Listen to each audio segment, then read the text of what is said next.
पुष्पी पौधों में लैंगिक जनन के ऊपर ये टॉपिक दिया गया है, सेल्फ स्टडी के लिए बनाया गया है। इसमें मैं अपनी कम आवाज़ दूंगा, आप याद रखें। वह प्रक्रिया जिसके माध्यम से पौधे अपनी पीढ़ी अगली तैयार करते हैं। पौधों में फूल ही वह मुख्य अंग है जहाँ जनन की प्रक्रिया संबंध होती है। प्रक्रिया की व्याख्या जो दी गई है निम्न। पुष्प के मुख्य भाग के बारे में बताया गया है। पुंकेसर है होता है, यह नर जनन कहलाता है। परागकोश होता है इसमें, जो परागण परागकोश में ही उत्पन्न होते हैं।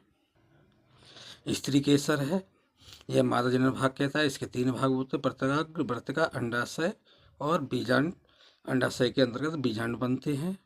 जनन की प्रक्रिया, जनन की प्रक्रिया मुख्य 3 चरणों में पूरी होती है। पहला चरण होता है परागकण। आप परागकण के बारे में जानते ही हैं। परागकोशों से परागकण का निकलकर स्त्री केसर के वर्तिकाग्र तक पहुंचनी प्रक्रिया का परागकण कहते हैं। यह पानी, कीटों और पक्षियों के माध्यम से होता है। परागकण स्वपरागण होता है, जब परागण उसी फूल या पौधे पर दूसरे पौधे पर गिरते हैं, यानी उसी के पौधे पर गिरने चाहिए। पर परागण क्या होता है, जब परागण किसी दूसरे पौधे के फूल पर पहुंचते हैं। आम निषेचन के बारे में जानेंगे। फर्टिलाइजेशन होता है, जब परागण वर्तिका पर गिरता है तो वहाँ से एक पराग नलिका विकसित होती है। यह नलिका बीजांड तक पहुँचती है, उसे नर युग्मक एक को मादा युग्मक के पास छोड़ देती है। कौन छोड़ देती है? पराग नलिका। नर और मादा के संलयन को निषेचन कहते हैं। जब दोनों मिलते हैं इसे से युग्मनज यानी जाइगोट बनता है। परिचय की दृष्टि से महत्वपूर्ण है। तीसरे में पढ़ते हैं बीज और फल का निर्माण। निषेचन के बाद भ्रूण बनता है और जो बीजांड कठोर आवरणों को बीज में बदल जाता है और फूला हुआ भाग अंडाशय पककर फल बन जाता है। निष्कर्ष ये निकलता है कि पुष्पी पादपों में लैंगिक जनन वह प्रक्रिया जिसमें नर और मादा मिलने से बीज बनता है, जिसमें भविष्य में एक नया पौधा जन्म लेता है। और यह पौधों में आनुवांशिक विविधता बनाए रखने के लिए आवश्यक होती है। क्यों पौधों का जन्म होता है? आनुवांशिकता विविधता बनाए रखने के लिए। इस संरचना को गौर से देखना है। पुष्प की संरचना है। पुंकेसर नर जननांग है, परागकोश है, परागण बनते हैं। तंतु क्या होता है? ये परागकोश को बनते हैं, जिन्हें हम क्या कहते हैं? नर जननांग कहते हैं। मादा यानी अंडपजायांग को मादा जननांग कहते हैं। वर्तिकाग्रता है, परागकण को ग्रहण करता है। वर्तिका क्या होती है? वर्तिका के अंडाशय से जोड़ती है। अंडाशय, इसके अंदर अंडाणु होते हैं। निषेचन के बाद यही फल में परिवर्तित होता है। कौन होता है? अंडाशय, ओवरी होता है। इधर देखो दलपुंज होता है, बाह्यदलपुंज होता है। पुष्प के भाग दिए हुए हैं। बाह्यदलपुंज, दलपुंज, पुंकेसर। परागण क्या करता है? निषेचन। निषेचन के बाद बीज का निर्माण होता है, फिर फल का निर्माण होता है। अभी आपको बताए थे पुष्प के भाग। पुष्प 4 चक्र में होते हैं। पुष्पासन होता है, जिस पर लगे होते हैं। बाह्यदलपुंज होता है, सबसे भारी चक्र होता है। ये बाह्यदल, इसकी व्यक्तिगत इकाई को क्या कहते हैं? बाह्यदल कहते हैं। कार्य क्या होता है? यह कली अवस्था की रक्षा करता है। प्राय रंग का होता है, प्रकाश संश्लेषण के लिए आवश्यक होता है। दलपुंज कोरोला होता है, पुष्प का दूसरा चक्र जो पंखुड़ियों से बना होता है। कार्य यह चमकीले रंगों और सुगंध के माध्यम से कीटों को परागण के लिए आकर्षित करता है। अब जनन अंग को देखते हैं। पुमंग क्या होता है? नर जनन अंग होता है पुमंग। देखो पुमंग नर जनन अंग होता है। पुष्प नर का भाग, इसे की जिसकी कई पुंकेसर कहते हैं। इसे 2 भाग होते हैं। परागकोश होता है, जो कोष्ठक में होते हैं, जिन्हें परापुट होते हैं। पुंतुति फिलामेंट होता है, लंबा डंठल होता है। जायांग मादा जननांग होता है। यह पुष्प का सबसे आंतरिक भाग है। इसकी इकाई को अंडप या स्त्री केसर कहते हैं। वर्तिकाग्र, यह परागण को लैंडिंग प्लेटफॉर्म का काम करता है। वर्तिका क्या? एक लंबी नली है जो वर्तिका को अंडाशय से जोड़ती है। अंडाशय, यह पुष्प का आधारभूत फूला हुआ भाग है, जिसके अंदर बीजांड ओवले होते हैं, जो अपरा प्लेंसड़ा से जुड़ा रहता है। नीट की दृष्टि से देखो, द्विलिंगी क्या होता है? जब एक ही पुष्प में पुंग जाएगा दोनों होते हैं, जैसे मटर गुड़हल। एक लिंगी कौन कौन से होते हैं? पपीता, मक्का। जाम क्या होता है? केवल एक पुंकेसर होता है। त्रिज्या समित क्या होता है? जब पुष्प को किसी भी केंद्रीय अक्ष पर 2 समान भागों में हम तुम काट दें तो सरसों धतूरा। एक व्यास समित क्या होता है? जब पुष्प को केवल एक ही विशेष ऊर्ध्वाधर समतल से 2 भागों में काटा जा सके, जैसे गुलमठ है, यानी गुलमोहर है। अंडाशय की स्थिति के बारे में अब जानकारी करते हैं। अंडाशय की स्थिति देखो, नीट में अक्सर पूछा जाता है। अधोजांगता, ये सबसे ऊपर होता है। किसमें होता है? सरसों बैंगन में। परजायंगता, ये किसमें होता है? आलू गुलाब में क्या होता है? अंडाशय के बीच में होता है। जाएंगता, अंडाशय की पूरी तरह नीचे होता है। अमरूद, सूरजमुखी के फ्लोरेट में। देखो पुष्प के अंडाशय की संरचना। वर्तिकाग्र, वर्तिका, अंडाशय, पुष्पासन, अंडाशय का ऊर्ध्वाकाट है। इस चित्र को ध्यान से देखना है। अब नर इंगोद का विकास देखते इसे लघु बीजाणु जनन भी कहते हैं। मुख्य चरण कौन कौन से होते हैं, गौर से देखिए।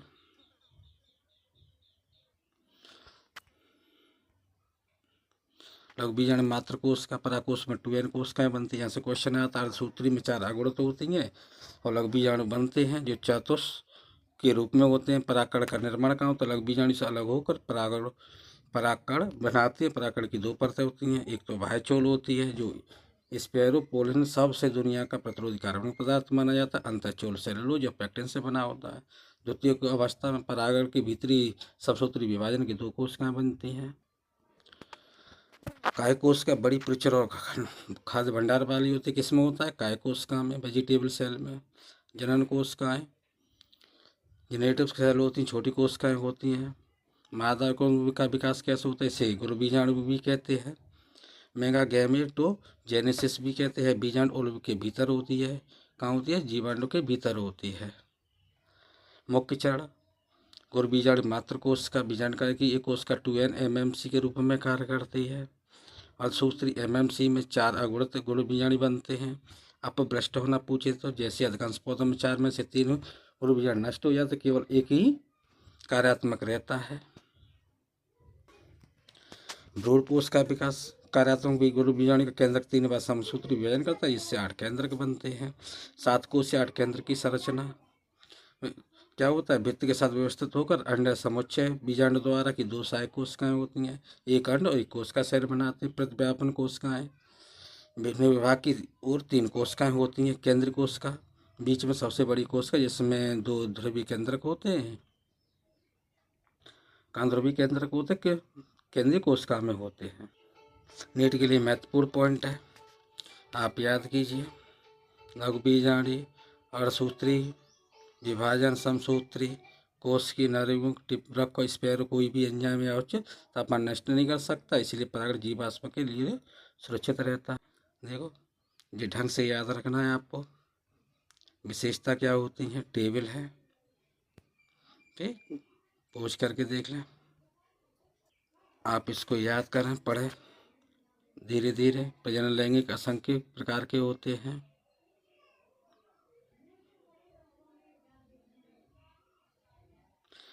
पुष्प आवृत्ति बीजों का एक आकर्षक अंग होता है।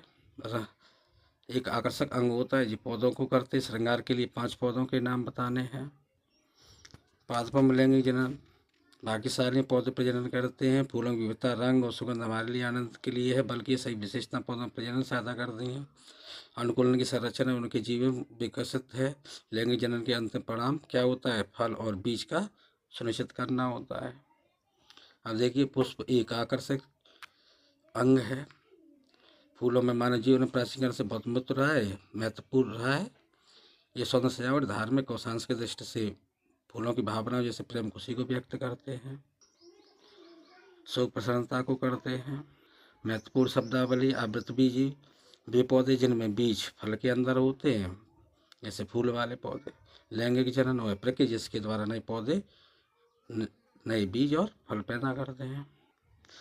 लैंगिक जनन अभी बताया था। आकार की पौधों की बाहरी संरचना है। एक छोटा सा अभ्यास को देखो। छवि के अंत में प्रश्न पूछा गया, पाठ के कम से कम 5 पुष्पों की सूची ना जो श्रृंगार में महत्व होती है, कौन सी है, देखो गुलाब है, गेंदा है, चमेली है, कमल है, गुड़हल है। इसको पढ़ो।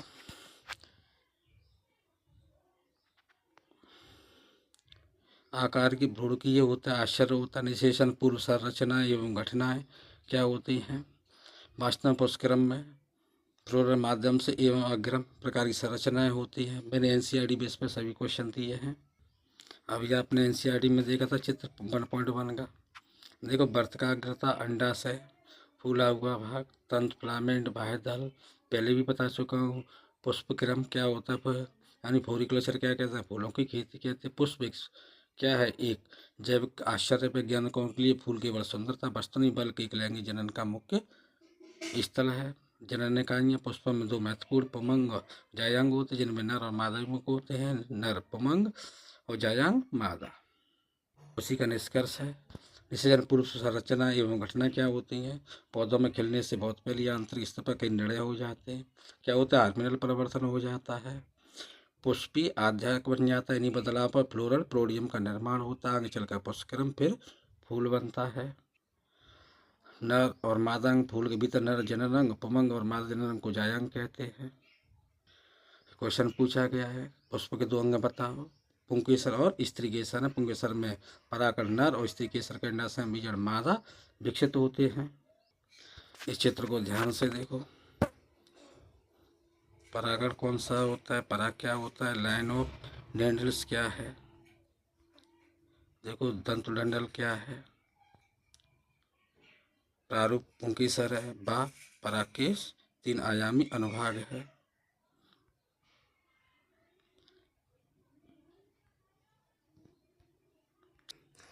अब चित्र देखा था, पुंकेसर नर जननांग होता है। पुंकेसर के 2 भाग होते, तंतु पतला डंठल है, समीपस्थ छोर पुष्पासन या दलपुंज से जुड़ा रहता है। यह नीट में भी पूछा गया।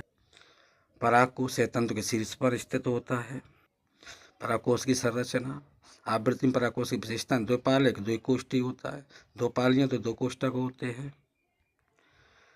चतुष्पालिकी है, देखो 4 परागकोश कोनों वाली संरचना होती है, जिसमें 4 कोनों पर लघु बीजाणुधानी स्थित होती है। लघु बीजाणुधानी आंग विकसित होकर परागपुटी बनाती है, जो परागकणों से भरी होती है। जी आपको याद करना, पुंकेसर लघु बीजाणुधानी तथा परागकण के बारे में डंठल फिलामेंट होता है। परागकोश कहलाता है। द्विपालिका संरचना होती है। लंबाई प्रजाति में भिन्न भिन्न होते हैं। एक प्रारूप परागकोश द्विपालित होता है। चित्र है देखो, और वह 4 दिशीय चतुष्कोणीय संरचना बनाते हैं। लघु बीजाणु संरचना, टेलिपम बाहर की ओर से 3 परत संरचना का कार्य करती है। टेलिपम बहुत इंपॉर्टेंट रहता है, इसे याद करना। टेलिपम की संरचना देखो, संयोजी अंतःस्राव बीजाणुत्तक मध्य परत टेलिपम।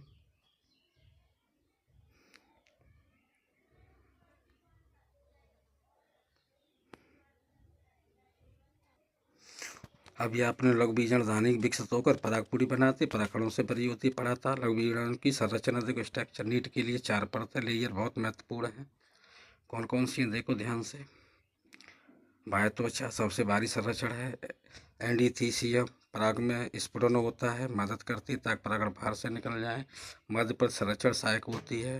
टेपिटम आंतरिक परत है, यह विकासशील परागकणों को पोषण न्यूट्रिशन देती। कौन देती है? टेपिटम देती है। सघन कोशिकाएं हैं, डेंस। ये संरचना चित्र ढंग से देखना, याद रखना कौन सी परत को क्या कहते हैं। ढंग से लघु बीजाणु कौन सी होती है देखो, टेपिटम क्या है।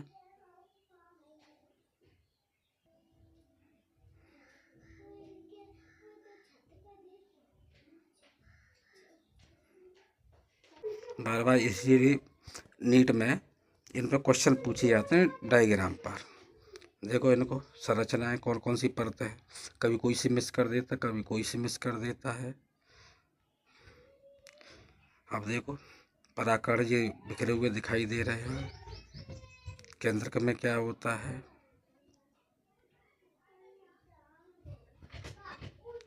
फिर दोबारा संरचना देख लो।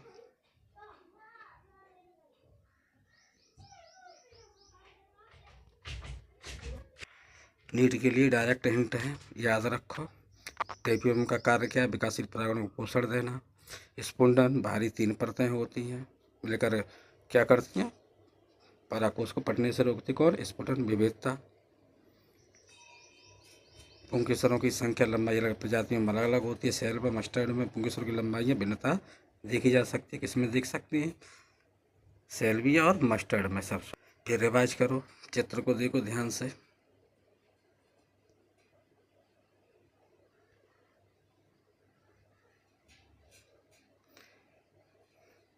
इसे पढ़ो।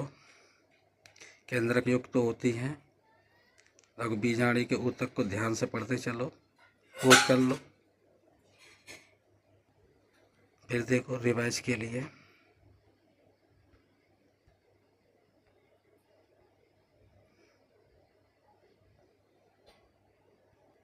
परागकोश की भित्त देखो इसमें दिखाएगी 4 प्रथम क्रम बाहर से अंदर की, तो याद रखने का।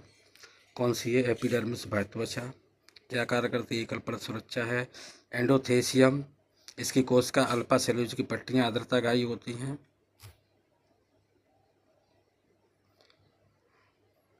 मिडल स्पून में मदद करती है। मिडिल लेयर मध्य परत 1 2 3 परतें काल्पनिक होती हैं। टेपिटम सबसे महत्वपूर्ण केंद्र की हो सकती है। इसका मुख्य कार्य पोषण देना होता है। कौन सा देता है? टेपिटम। लघु बीजाणु जनन, जब परागकोश अपरिपक्व होता है तो जो केंद्र में बीजाणु ऊतक होता है, पोलन मदर सेल पीएमसी बोलते, बीजाणु ऊतक की प्रत्येक कोश का एक लघु बीजाणु मात्र कोश का पीएमसी के रूप में कार्य करती है। दुगुणित यानी 2n होती है। लघु बीजाणु जनन के बारे में पढ़ो। बीजाणु जनक ऊतक कहलाता है, इसके केंद्र में होता है पोलन मदर सेल पीएमसी। बीजाणु जनन की प्रत्येक कोश के लघु बीजाणु मात्र कोश का पीएमसी के रूप में कार्य करती है। द्विगुणित होती है। समूत्री विभाजन पीएमसी, अर्धसूत्री विभाजन होता है। 4 लघु बीजाणु बनते किसमें? अर्धसूत्री विभाजन में। अब देखो लघु बीजाणु चतुष्पद शुरुआत में 4 कोश का एक साथ जुड़ी रहती है, इसे चतुष्टय कहते हैं। 4 कोश का एक साथ जुड़ी होती है, चतुष्टय कहते हैं। सूत्रगुण का अगुणित होती है। कौन सी होती है? माइक्रोस्कोपेटेड स्फुटन परागण क्या होता है? जैसे परागकोश परिपक्व होता है, सूखता है, लघु बीजाणु एक दूसरे से अलग हो जाते हैं, परागकण में विकसित हो जाते हैं। जगह 1.3 स्फुट परागकोश को दर्शाता है, जहाँ से परागकण मुक्त हो रहे हैं। अभी डायग्राम बताया था उसका, देखो परागण कहाँ से मुक्त हो रहे हैं। टेपिटम की विशेषता है सघनी जीव द्रव्य होता है, युक्त होती है। इसमें अक्ष का एक से अधिक केंद्रक होते हैं। प्री न्यूक्लियर डिवीजन होता है। प्लॉइडी सर्वत्रिगुणता होता है। देखो यानी क्या होता है? पीएमसी बराबर 2n होते हैं। माइक्रोस्कोप पोलन में किरण में कितने होते हैं? n होते हैं। n अगुणित होता है।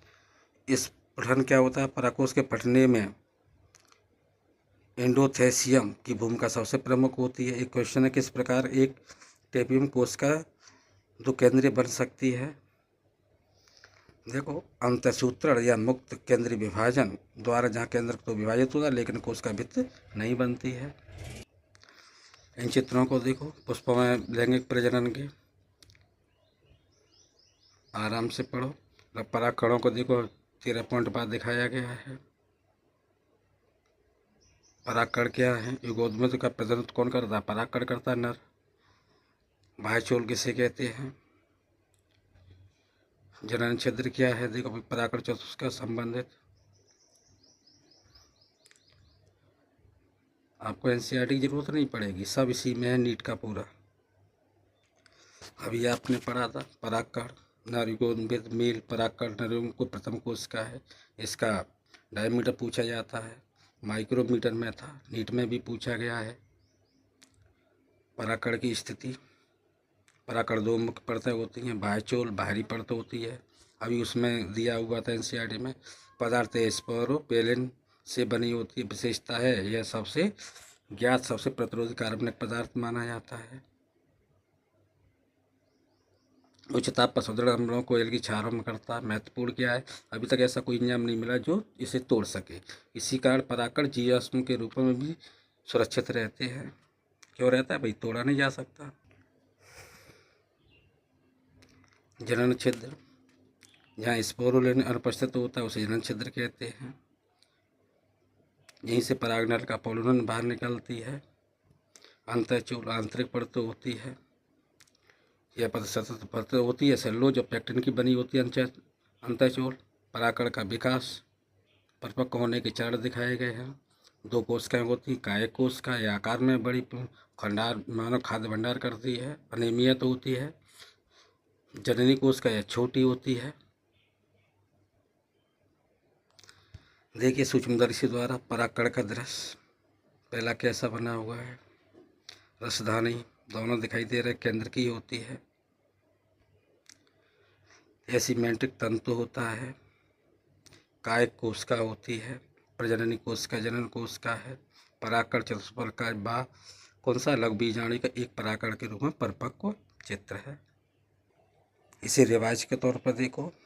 जनन छिद्र स्पेरो अनुपस्थित होता है, जनन छिद्र कहते हैं। अंतःचूल आंतरिक परत होती है, जो अभी बताया था। परागण का विकास कैसे होता है, परिपक्व जड़ दिखाए गए। जब परागण होता है इसमें 2 कोशिकाएं काय कोशिका आकार में अनियमित होती हैं, जनन कोशिकाएं होती हैं।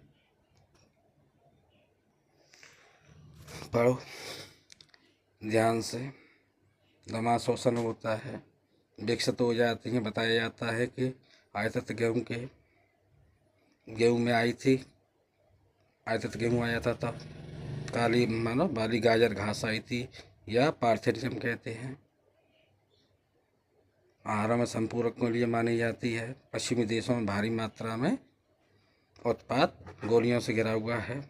देखो बी पॉलिन मधुमक्खी द्वारा होता है। परागकण एक बार जड़ते हैं तो अपनी जीवन क्षमता अंकुर खोने से पहले ही वर्तिकाग्र पर गिर जाते हैं। यदि आवश्यकता हुई तो निषेचन जीवाश्म तक रहता है और जल्दी क्षमता लगभग 30 मिनट में खो देते हैं। गेहूँ के परागकण के रोजेसिलियम्स, और जबकि कितने में खोते, महीनों तक खोते हैं। कौन खोते हैं? गुलाब वाले रोजेसिलियमनेसी सेलेनेमेसी खोते हैं। शुक्राणुओं को भंडार किया जाता है प्रजाति में कितने पर? -198 सेल्सियस पर। ध्यान से पढ़। पराग एलर्जी, कुछ पौधे गंभीर एलर्जी श्वसन में बीमारी करते हैं। प्रमुख वीर्य दमा और अश्वनी शोध कौन सी है? पार्थेनियम या गाजर घास। नीट फैक्ट क्या है? ये भारत में आए तथा गेहूँ के साथ प्रदूषक के रूप में आया। अब यह सर्वव्यापक है। पराग एलर्जी का मुख्य कारण माना जाता है। परागों का आर्थिक एवं पोषण महत्व कौन कौन से हैं? इनका उपयोग भरपूर करते हैं। उपयोग क्या है? पश्चिमी देशों में पराग गोलियों के रूप में, आहार संपूरक फूड के रूप में किया जाता है। इनके सेवन से खिलाड़ियों, धावकों, घोड़ों की कार्यदक्षता होती है। देखो 1.6 चित्र देखना है आपको गौर करके।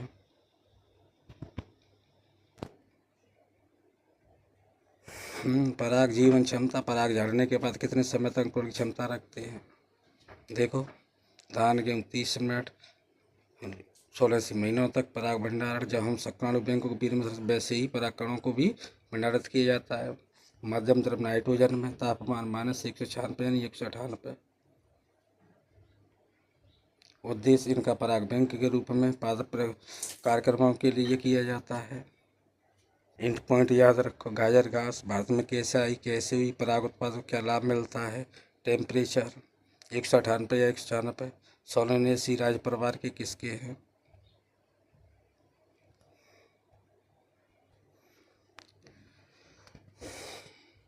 डायग्राम को देखिए। वर्तिकाग्रता अंडप है, गुड़ैल के विक्षेपित हैं।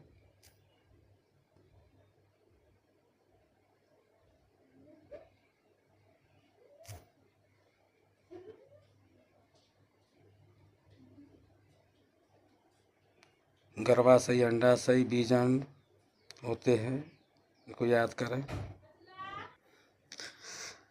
स्त्री जनन जायंग के देखो। जायंग एक या अधिक मंडप से मिलकर बना होता है। एक मंडपी, बहु अंडपी,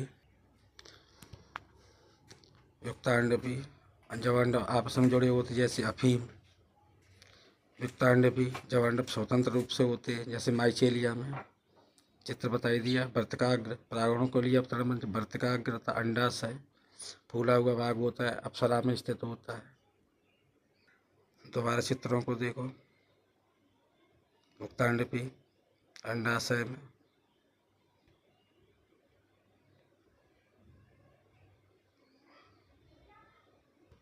शॉर्ट करके देख लो। इसको देखो। वर्तिकाग्रता, वर्तिकाग्र होता है, युक्तांडपी होता है, अंडाशय पुष्पासन। अंडप के 3 वर्तिकाग्र पृथक, अंडाशय बताया था। गर्भाशय गुहा होती है, अप्सरा में स्थित होते हैं। नीट फैक्ट के देखो। बीजांडों की संख्या पूछी है तो एक बीजांड गेहूँ, धान, आम होता है। अनेक बीजांड पपीता, तरबूज, आर्किड होते हैं जिनमें बीज ज़्यादा पाए जाते हैं। पूरी बीजाणु धानी की संरचना एक पृथक बीजाणु दर्शाता है जो आपस में सबसे सामान्य। इसके भाग क्रम से याद रखो। नीट के लिए क्या है देखो, बीजांड वृत्त के डेंटल बीजांड प्रसार से जुड़ा होता है।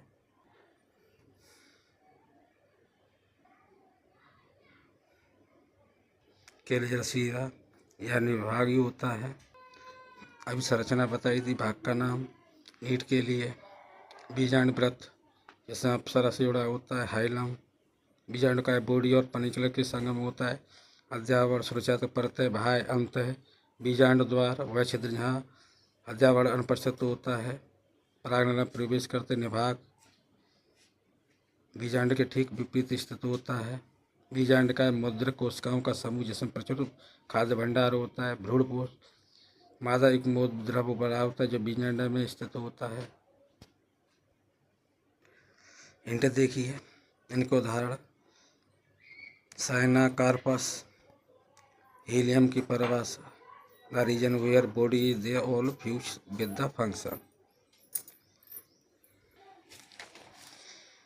चालाजा बीएस माइक्रोस्कोप विभाग बीजांड का आधारभूत भाग है, जबकि बीजांड शीर्ष पर होता है। बीजांडों की संख्या केवल भाग में एक प्रकृति आर्किड में अनेक होती है।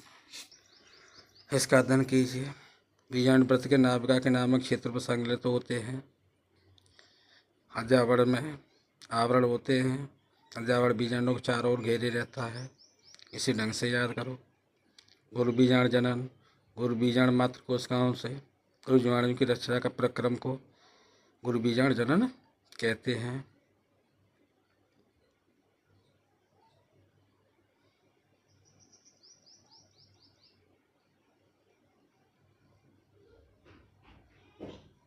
ना तो पूछ करके पढ़िए। गुरु बीजांड जनन, अब देखो गुरु बीजांड मात्र कोशिका से गुरु बीजांड बनने की प्रक्रिया जो उसमें दिया था उसका शॉर्ट है। यह बीजाणु का है कि बीजाणु द्वारा क्षेत्र में स्थित होता है। यह 2 गुणिक 2n होती है। विभाजन अर्धसूत्री विभाजन द्वारा होता है। इसमें 4 गुरु बीजाणु बनते हैं। स्त्री मादा भ्रूणकोश अधिकांश पोषी पादपों में विकास का तरीका एक बीजाणु होता है।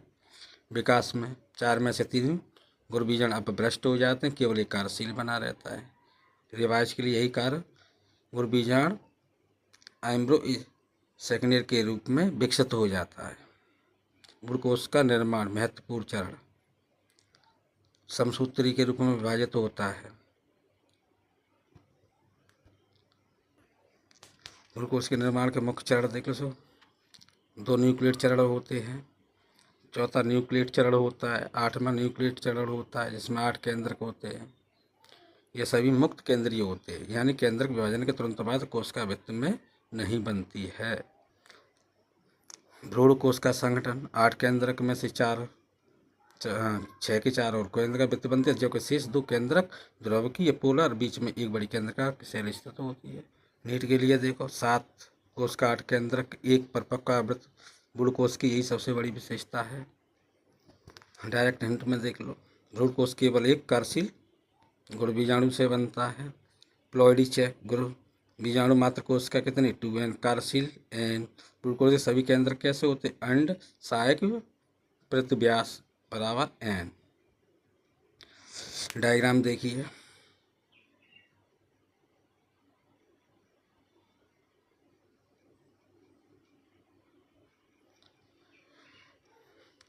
अब इनको धीरे धीरे पढ़िए।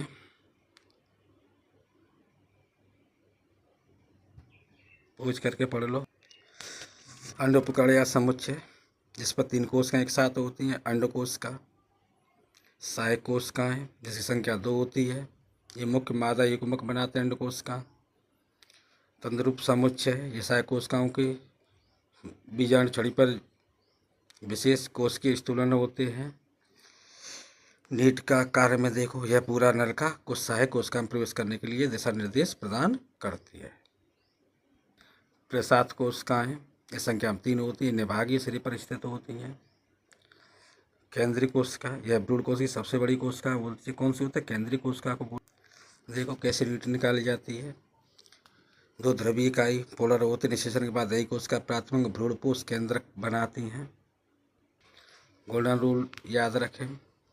एक प्रारूप आवृतबीजी भ्रूणकोश परिपक्व होने के बाद कितने 8 न्यूक्लियर, इसमें क्या होता है 3 एंटी 2 पोलर 2 साइनिक ग्रोड से होता है, बने एक होता है। 7 मानो 7 में देखो 7, 3 एंटीपोल 1 सेंट्रल, 2 साइनिक ग्रेड्स, बने एक। महत्वपूर्ण क्या है, रवि केंद्र का अलग अलग है लेकिन कोश का एक ही सेंट्रल सेल होती है। जो पढ़ा है उसका रिवीजन कर दे। अब देखो अभी तक आपने क्या पढ़ा, नर भाग पुंकेसर परागकोश लघुबीजाणु, परागकण नर इंगोद्भिद है। देखो मादा भाग क्या है, स्त्री केसर बीजाणु, गुरबीजड़ मादा कोश इंगोद्भिद है। अब देखो नीट में यहाँ से प्रश्न आ सकता है, प्रागनलिका के कौन जिम्मेदार होता है, सहायक कोशिकाओं का तंतुरूप समुच्चय जिम्मेदार होता है। शॉर्ट से कोई भी सफलता नहीं मिलती है। परागण क्या है, देखो जड़ का स्त्री कैसे वृद्धि पहुंचने प्रक्रिया, चुनौती, आवृतबीजी पाथवम, नर मादा दोनों युग्म अचल होते, इसीलिए उन्हें साथ लाने के लिए बाहरी कारकों की आवश्यकता होती है। स्वजनन स्वपरागणी के प्रकार का होता है कि पुष्प के भीतर होता है, उसी पुष्प की परागण उसी वृत्ताकार पर पहुंचते हैं। अनिवार्य शर्तें देखो, समकालिकता, निकटता, दो निकटता एक दूसरे के पास होने चाहिए। 2 प्रकार के पुष्प होते हैं कुछ पौधों में, जैसे बायोला, ऑक्जेलिस, कॉमेलिना, 2 तरह के फूल पैदा होते हैं। निकटता देखो पास पास होनी चाहिए। समकालता 2 प्रकार के पुष्प, बायोला, ऑक्जेम, कॉमेलिना, ऑक्जेलिस होता है। अब देखो पुष्प के प्रकार, विशेषता, उन्मीलन परागणी कौन से होते हैं, जैसे पुष्प पराग कुछ प्रकार पर अनावृत होते हैं। अनुमीलन परागणी क्या होती है, पुष्प कभी नहीं खिलते, हमेशा बंद रहते हैं। डायग्राम में देखो अनुमीलन पुष्प के लाभ, बीज का निर्माण सुनिश्चित करते हैं। इनका नुकसान क्या होता है, निरंतर स्वपरागण से अंतर प्रजनन अवनवन हो सकता है। कोमेलिना वह पौधा जो भूमि के ऊपर खुले फूल और पुष्प के नीचे बंद रहता है, फूल दोनों पैदा कर सकता है। निरंतर नुकसान, कोमेलिना ये दोनों फूलों को पैदा कर सकता है। याद रखने की ट्रिक, ऑटोगैमी, ऑटो सेल्फ गैमी, मेरे शादी एक ही फूल से शादी, सिलेस्टो यानी क्लोज्ड बंद डिब्बा।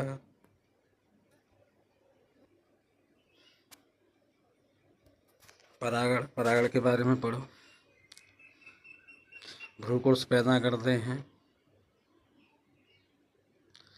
परागण कहा जाता है। परागण प्राप्त करने पुष्पी पादपों में आश्चर्यजनक कोशिकाएं विकसित की जाती हैं। परागण के प्रकार पहले ही बता दिया, स्वयंवन,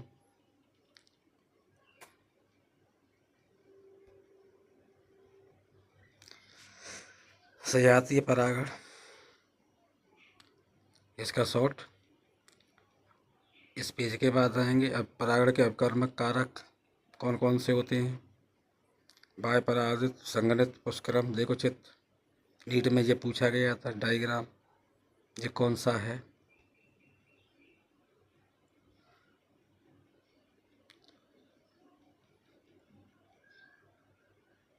डायग्राम पर विशेष ध्यान दें।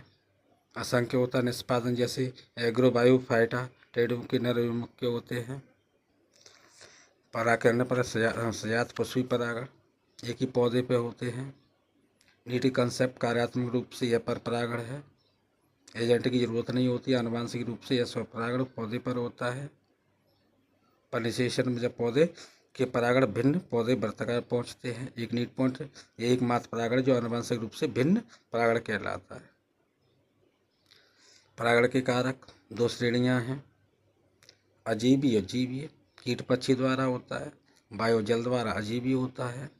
वायु परागण की विशेषता है, नेक्स्ट स्लाइड में देखते हैं।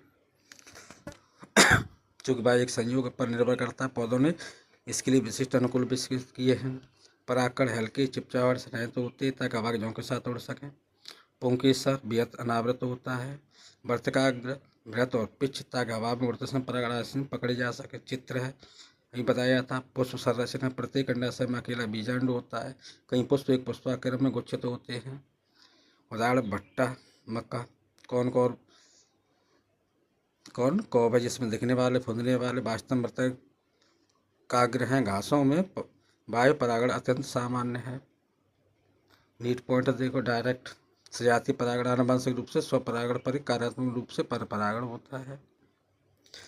अभी बताया था। बाह्य परागण की मुख्य पहचान पिच वर्तकाग्र और हल्के पर परागण होते हैं। भट्टी वाला वर्तकार पर मचरिंग स्टाइल है भट्टी के फूंदने का। अजीबी कारकों में सामान्य बाह्य परागण होता है। वैसिलेना का आगे पढ़ते हैं। बाटा द्वारा वैसिलेना में होता है।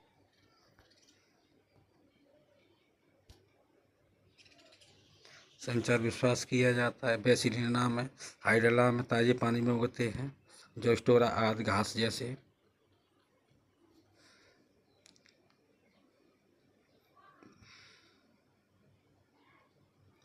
जलीय पुष्पों में डंठल ग्रंथ द्वारा होता है। चित्र देखो बा चित्र है।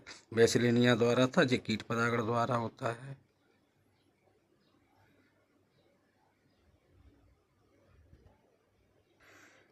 देखो जल परागण पुष्पी पौधों में लगभग 3 वंशों तक सीमित है। 30 वंशों तक। महत्वपूर्ण ब्रायोफाइटा वितरण सीमित होने पर या निर्वकों की निषेचन के लिए जल आवश्यक होता है। जल परागण के प्रमुख उदाहरण देखो वैसिलेनिया हाइड्रला है। जोस्टर एक समुद्री घास है। परागण की क्रिया वैसिलेनिया में मादा पुष्प लंबे वृंत द्वारा जल की सतह पर आ जाते हैं। नर पुष्प परागण मादा पुष्प तक पहुंच जाते हैं। और समुद्री घास वाला भी देखेंगे आगे। देखो समुद्री घासों में जल के भीतर डूबे रहते हैं, भीतर ही मुक्त कर दिए जाते हैं। ये कैसे होते हैं? फीते द्वारा। फीते जैसे लंबे होते हैं। जल परागण श्लेष्मक आवरण होता है। श्लेष्मक आवरण होता है। बचाने के लिए चिपचिपा आवरण होता है। अपवाद सभी जलीय पौधे जल का उपयोग नहीं करते। वाटर हाइसिंथ, वाटर लिली कीटों वायु द्वारा होता है। ये नीट में ज़्यादातर पूछा जाता है।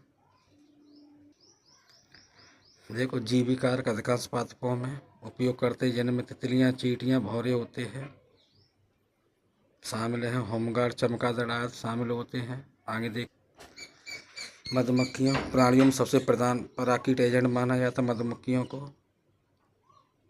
पक्षी शकरखोर होता है। डायरेक्ट एंड कौन से आते हैं? फीते जैसे परागण समुद्री घास में जोस्टेरा होता है। सतह पर परागण वैसिलेनिया में होता है। कीट वायु जलीय पौधों में वाटर लिली, वाटर हाइसिंथ में होता है। परागकणों का श्लेष्मक की पराग द्वारा होता है। रंग और मकरंद द्वारा होता है। अभाव होता है तो क्योंकि उनमें आकर्षित नहीं करना पड़ता। क्यों होता है? इसके जवाब यही है, वायु जल परागण। आप कीट के द्वारा देखेंगे आगे, ध्यान से पढ़ो। संकोरा, गुंजन पक्षी और चमगादड़ की बात की गई है।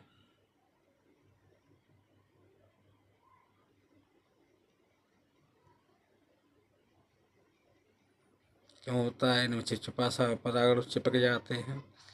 एमोरफोलेस लंबतर पुष्प होता है, इम्पोर्टेंट है। निम्नलिखित पादपों में आप कोई बनाइए, जैसे यूकलिप्टस, केला, नींबू, कपास, पपीता वाली बात है, आम, खीरा में। इन्हें ध्यान से याद रखें। वह प्रजनन युक्तियाँ कौन सी हैं? इस पेज को पढ़ते हैं, फिर इनके क्वेश्चन आंसर देते हैं। देखो प्रजनन फलस्वरूप प्रजनन अवमन होता है। आप ढंग से पढ़ें। स्त्री के साथ संकर्षण बहुत इम्पोर्टेंट है। एक लिंगाश्री गलत प्रकार का होता है, योग्य होता है। परागकण नल का पराग वर्तकाग्र के ऊपर माध्यम से होता है। इन डायग्रामों को गौर से देखें, जो नीट में आ चुका है, सा वाला पूछा गया है। चित्र में एक गायब था। इस चित्र को देखो।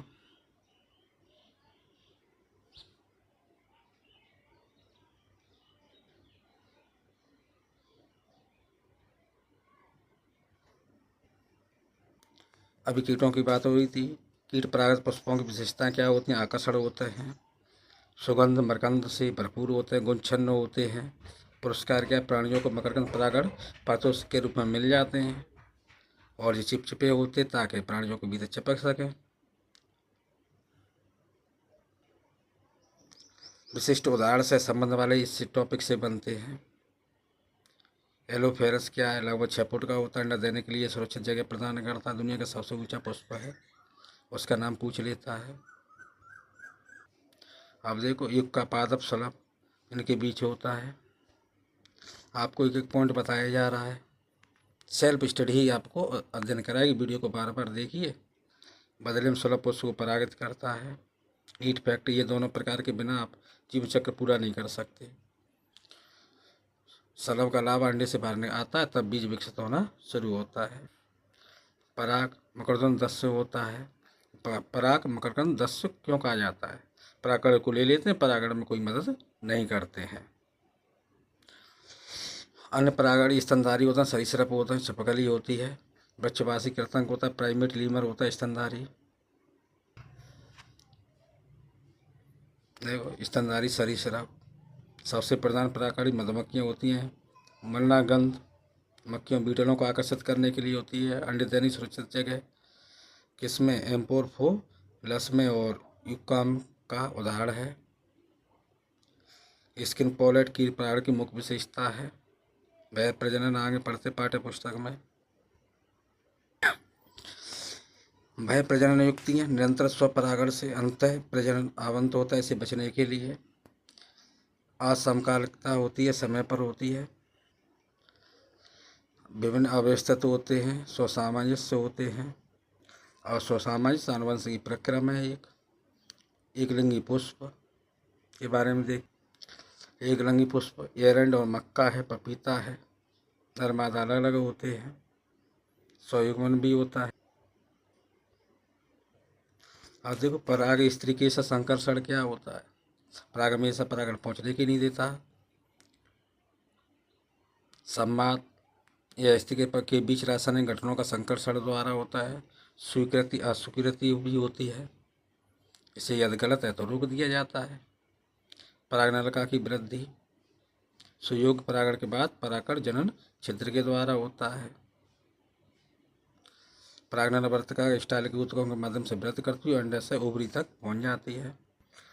देखो, डायरेक्ट हिंट में क्या कह रहा है? इन ब्रीडिंग, इसे रोकने के लिए पौधे पर परागण को बढ़ावा देते हैं। जेनेटिक होता है, स्वसामंजस्य होता है, एक जेनेटिक प्रोसेस है। पपाया और मक्का में देखो, मेज मक्का कहते पपीते में सजातीय परागण नहीं होता, जबकि मक्का में हो सकता है। इंटररिएक्शन पराग स्त्री के बीच संबंध होता है, रासायनिक होता है। देखिए, परागनलिका का विकास का मार्ग परागण के बाद नीट के लिए बहुत इंपॉर्टेंट है। वर्तिका से होती हुई अंडाशय तक पहुंचती है। नर युगों का निर्माण कहाँ होता है? जिन पादपों में परागण 2 कोशिकीय होते हैं। कायक और जनन कोशिकाएं जिनमें जड़ते हैं परागण होता है, वृद्धि होती है। जनन कोशिकाएं व्यक्त होकर 2 नर युग्मक बनाती हैं। प्रवेश अंडाशय के बाद परागनल का बीजाणु द्वार के माध्यम से बीजाणु प्रवेश करती है, सहायक कोशिका में प्रवेश कर जाती है। सहायक कोशिका में प्रवेश करती है, प्रक्रिया का सबसे टेक्निकल हिस्सा होता है। यहाँ से नीट के लिए आती रहते हैं। पराग नल का बीजाणु द्वारा से होते हुए तंतुरूप समुच्चय में प्रवेश कर जाता। सहायक कोश तंतुरूप समुच्चय में के माध्यम से सहायक कोशिका में प्रवेश करती है। तंतुरूप का कार्य परिणाम प्रवेश को दिशा निर्देश करता। कौन करता? तंतुरूप समुच्चय। युग्मों का अवमुक्तीकरण। सहायक कोशिका में प्रवेश करने के बाद नल का अपने 2 नर युग्मकों कोशिका को ये द्रव्य में मुक्त कर देती है। इसमें से नर कोशिका अंड कोशिका की ओर गत करता है। दूसरा नर युग्मक केंद्रीय कोशिका में स्थित होता है, ध्रुवीय केंद्रों की ओर जाता है। डायरेक्ट 8 पॉइंट हैं। देखो, परागनल का कहाँ होता है? बीजाणु द्वारा। 2 नर युग्मक होते हैं। फिलिफॉर्म कहाँ पाया जाता है? सहायक बीजाणु के सिरों पर। परागस्त्री संस्करण की परिभाषा। पराग बैठने के लिए बीजांड के परागनल नलिका के प्रविष्ट तक सभी घटनाओं को सामूहिक रूप से पराग स्थिति से संकर्षण कहते हैं। Most important.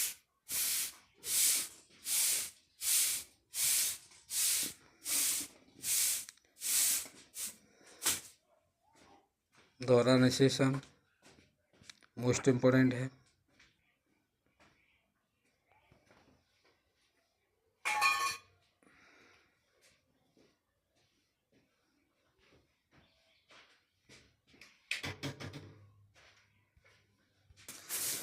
भ्रूण कोश का विकास निषेचन के बाद भ्रूण कोश का PEC बार बार विभाजित होकर बनती कार्य भ्रूण कोश को न्यूट्रिशन प्रदान करता है। विकास के प्रकार मुक्त केंद्रीकरण भ्रूण कोश, नारियल का पानी, अजान मुक्त केंद्र,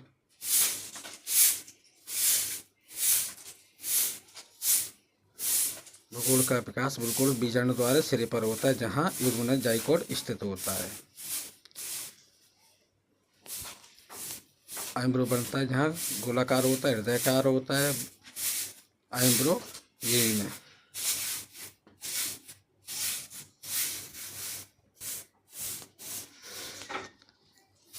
आइम्ब्रो बनाता है फिर गोलाकार हृदयकार होता है। दो बीजपत्री के विषय में, एक बीजपत्री भ्रूण में अंतर देखो।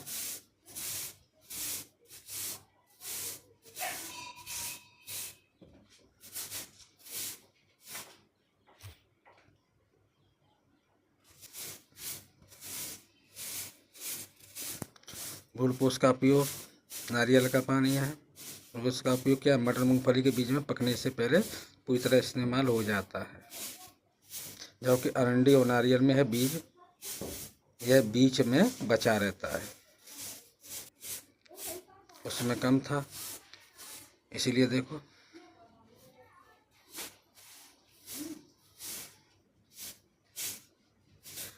भ्रूण पोष का उपयोग जो कि अरंडी और नारियल में है बीच में बचा रहता है। एक केवल एक बीजपत्री होता है क्लियोपाइटल।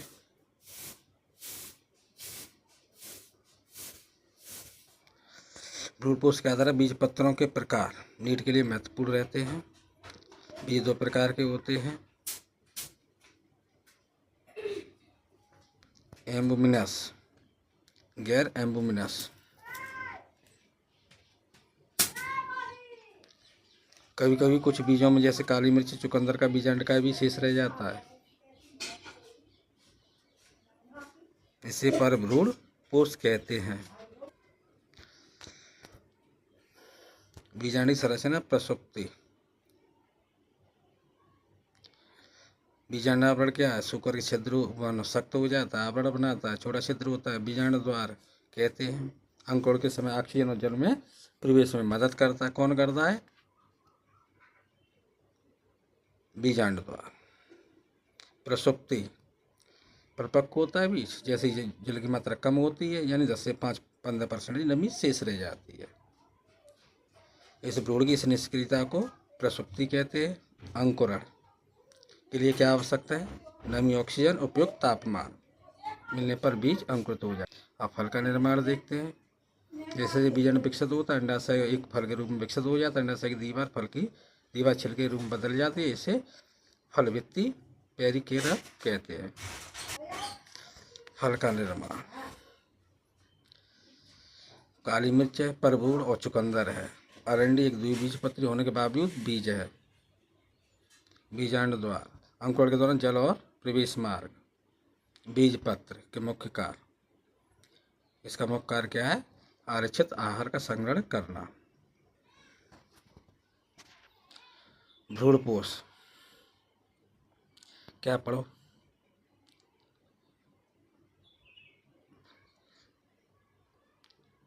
विकासशील कौन से माने, मटर मूंगफली सेमाल का उपयोग कर लिया जाता है परिपक्व होने पर। भ्रूण क्या है,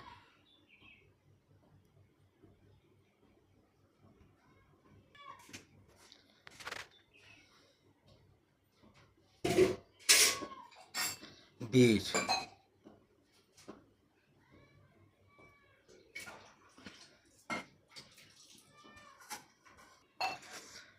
डायग्राम को ध्यान से देखो, इसमें एक गायब कर देता है फिर पूछता है ये कौन सा पार्ट है।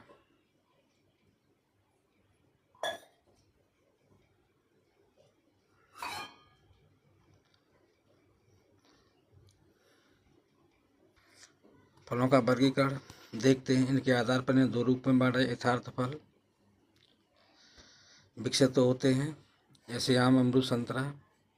आवासीय फल को कौन कौन से होते हैं, अंडाशय भाग लेता है, इसमें सेब और स्ट्रॉबेरी, अखरोट को आवासीय फल जाना जाता है। अनिकेशन फल यद्यपि अधिकांश फल निषेचन के परिणाम स्वरूप विकसित होते हैं, लेकिन कुछ प्रजातियों में फल बिना निषेचन के ही विकसित हो जाते हैं। ऐसे फलों को अनिषेक फल कहते हैं। केला, इन्हें वृद्ध हार्मोन के प्रयोग से भी प्रेरित किया जा सकता है। ये फल बीज रहित होते हैं।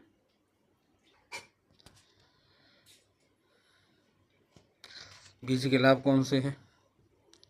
वैचारिक प्रश्न पूछे जाते हैं। अनुकूलन,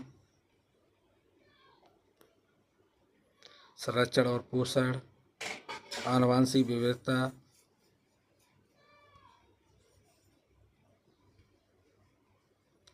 डायरेक्ट सेब खाने के योग्य भाग कौन सा है? क्योंकि आवासीय फल पुष्पासन से बन। सीडलेस फ्रूट अनिषेक फलन द्वारा प्राप्त किए जाते हैं,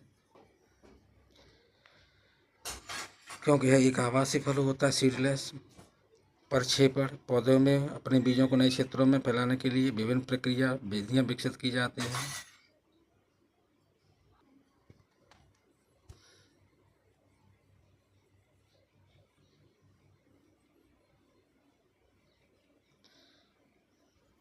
ध्यान से पढ़ें। फाइनोनिक्स डेक्टिफ्लोरा का है।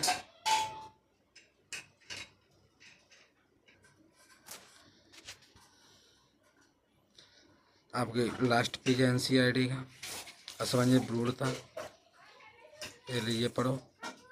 प्रश्न है इसमें,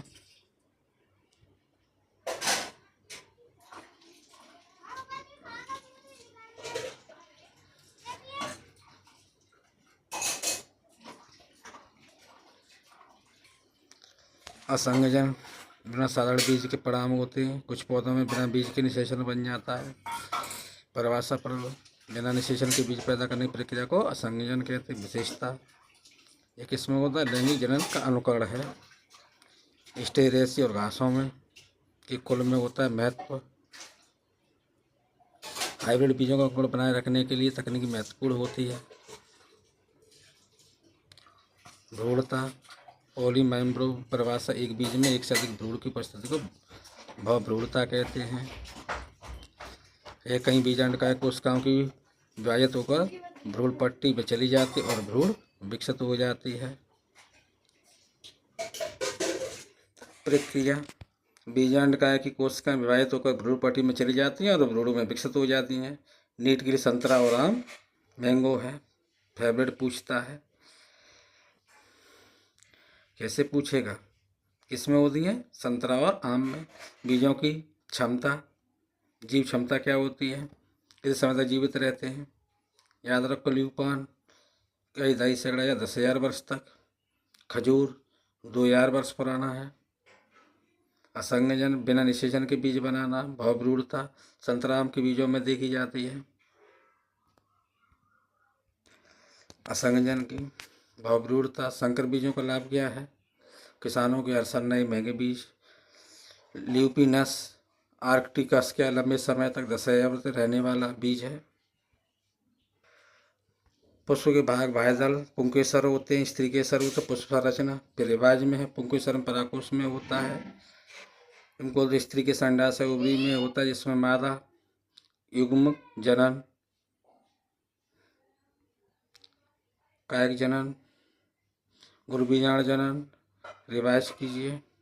परागकण, परागकण प्रतागतक स्थानांतरण होता है। कारक क्या होते हैं? जलवायु, जीवी, कीट, पक्षी, स्तनधारी। परागण को रिवाइज करते हैं। परागण प्रतागतक स्थानांतरण कारक कौन से होते हैं? वह प्रजनन युक्तियाँ कौन सी हैं? स्वपरागण को रोकने के लाने के लिए। द्विनिषेचन कौन सा? Double fertilisation. मोस्ट इम्पोर्टेंट दोहरा निषेचन बोलते हैं। युग्मक संलयन, नर युग्म प्लस अंडकोश के बराबर। युग्म 2n होता है, भ्रूण बन जाता है। त्रिसंलयन, दूसरा नर युग्मक होता है, 2 ध्रुवीय केंद्रक होते हैं। प्राथमिक भ्रूणकोश 3n बनता है। भ्रूणपोष द्विन निषेचन पश्च घटना है। भ्रूणपोष विकासशील भ्रूण को पोषण देना। बीज सीड परिपक्व बीजांड होता है। फल परिपक्व अंडाशय होता है। पेरिस्पर्म। भ्रूणपोष, बीज, फल, विकासशील भ्रूण को कौन पोषण देता है? भ्रूणपोष देता है। फल क्या? परिपक्व अंडाशय है। परिपक्व बीजांड कौन सा बीज होता है? पेरिस्पर्म बचा हुआ बीजांड जैसे काली मिर्च पूछ लेता है। विशेष प्रक्रिया संजक बहुभ्रूणता। नारियल पानी क्या है? देखो, मुक्त केंद्रीय भ्रूणपोष से परागकण का कौन सा निर्देश करता है? तंतुरूप समुच्चय सेब किस प्रकार का फल है? कोकिल बीजन है। घास के बीज पत्र को क्या कहते हैं? इसको टेलम। समरी को पढ़ो।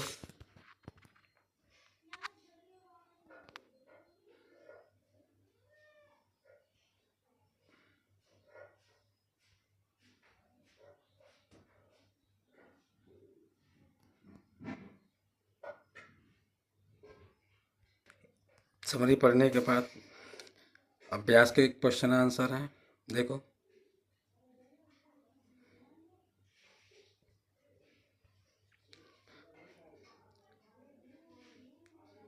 आवृतबीजी पुष्प का दूसरा नाम भी है। एनसीईआरटी के जो क्वेश्चन आंसर है पराकोश के भीतर पहला वाला क्वेश्चन है, प्रारंभिक पुष्प को आवृतबीजी कहते हैं। या मिस्टेक है पहले में? बस नेक्स्ट। दूसरा क्वेश्चन, लघु बीजाणु के अंतर स्पष्ट कीजिए।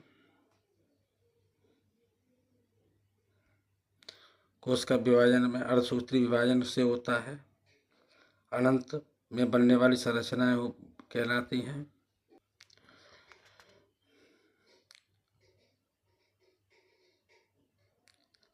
गुण बीजाणु जिनमें से क्रियाशील भ्रूणकोश बनाता है।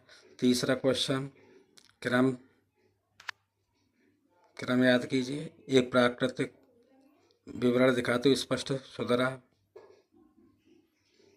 भाग हो बीजाणु द्वार। और ये इसकी स्पेलिंग याद करो। आगे डायग्राम है।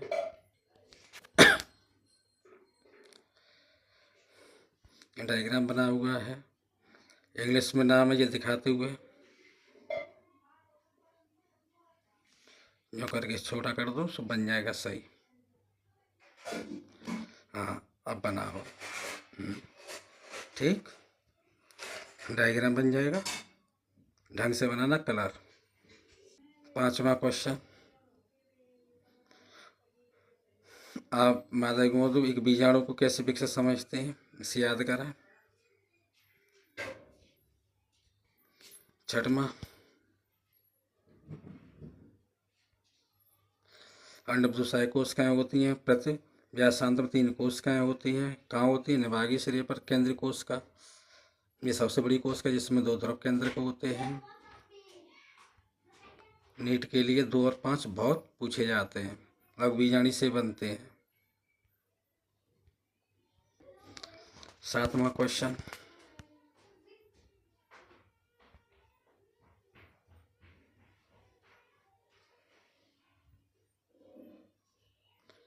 कारण भी याद कीजिए। 8वां,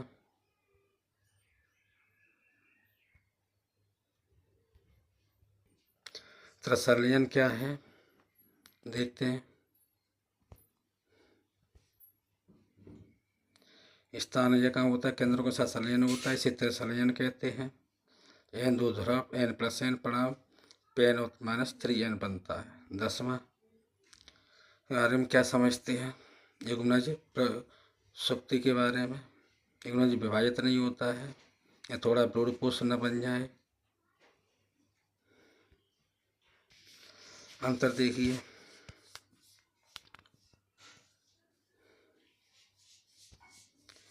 पर भ्रूणीय पोष है जब अंडाशय की दीवार फलभित्तिकी कहलाती है। सेब को आवासीय फल क्यों कहते हैं? क्योंकि जब में सेब का निर्माण अंडाशय से नहीं होता, पुष्पासन से होता है। विपुंसन से क्या तात्पर्य है? लिंगी पुष्प की कली अवस्था से परागकोश को काट हटा देना ही विपुंसन कहलाता है। इस पर परागण रोकने के लिए किया जाता है। 14वां क्वेश्चन, यदि कोई व्यक्ति वैध नियामकों के प्रयोग करते हुए अनिश्चित फलन को प्रेरित करता है तो आप क्या से प्रेरित केस फलन के लिए कौन सा फल चुनते हैं? इसके लिए संतरा, नींबू, अंगूर जैसे फल को चुनना बेहतर होगा क्योंकि उपभोक्ता अक्सर बीज रहित फल पसंद करते हैं। नीट फाइनल एडवाइस है 7 से 8 न्यूक्लियस संरचना को कभी न भूलें। डबल फर्टिलाइजेशन केवल आवृत बीजों में ही पाया जाता है। एपोमिक्सिस आनुवंशिक रूप से अलैंगिक है लेकिन लैंगिक जनन की नकल करता है। कौन करता है नकल? एपोमिक्सिस। 13 में अंतर देखो, विभेद करो। बीज पत्रधार बीज में क्या है? वह अच्छे है जो नीचे स्तर पर आता है, मूलांकर पर समाप्त होता है, बीज पत्राधार कहलाता है। इसे ढंग से याद कर लें। परांकुर चोल, मूलांकुर चोल क्या है? अध्यावड़ बीज चोल क्या है? अध्यावड़ कहलाते हैं। पर भ्रूणपोष एवं फलवृत्ति। 14वां फिर रिवाइज में है। एक सेब को आवासीय फल क्यों कहते हैं? विपुलसन से क्या तात्पर्य है? रिवाइज में इंपॉर्टेंट क्वेश्चन है यूपी बोर्ड के लिए। 16वां को ढंग से याद करें। 17वां क्वेश्चन है पराकड़ वृत्त में टैपिटम की भूमिका की व्याख्या। संज्ञांश क्या है? पहले भी बता दिया है। इसका महत्व इम्पोर्टेंट है।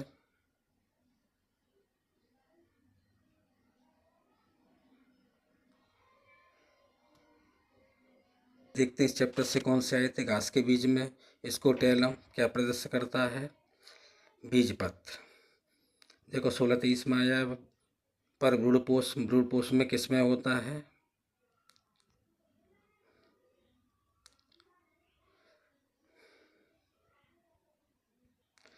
तीसरा तंत्र रूप समुच्चय का क्या कार्य है?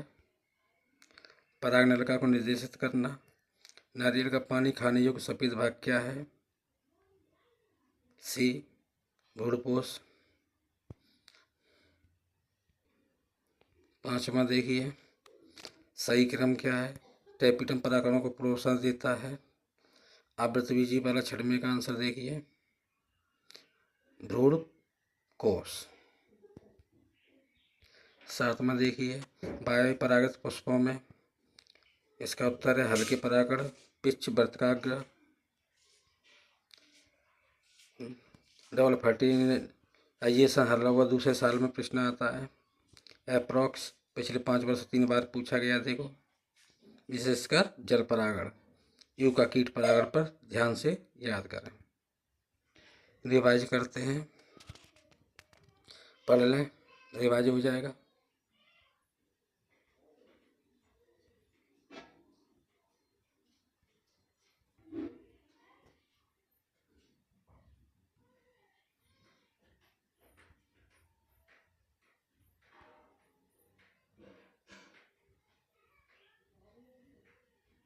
बीजांड के प्रकार पढ़ लो। कई प्रकार प्रति बीजांड कितना होता है जी? देखो लगभग 82% जो होता है प्रति बीजांड। नीट के लिए समरी ऑफ नीट की मुख्य संरचना हीलम, माइक्रोफाइल, चलजा, बीजाणुधानी। पढ़िए सबसे सामान्य बीज प्रति बीजांड को माना जाता है। देखिए मुख्य विशेषताएं इसकी।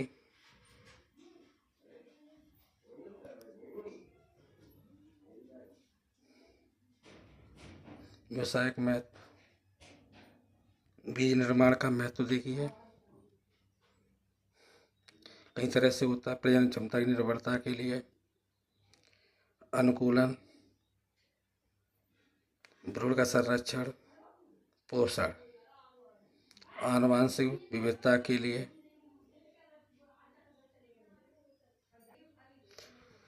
फल निर्माण का महत्व देख लीजिए, बीजों के संरक्षण के लिए, बीजों का प्रकीर्णन, सुगंधित होते जंतु आकर्षित कर सकें। बीज प्रकीर्णन तब होता है। प्रसार के तरीके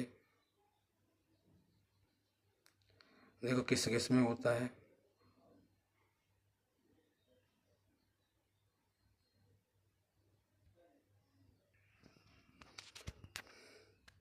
डायग्राम बनाया है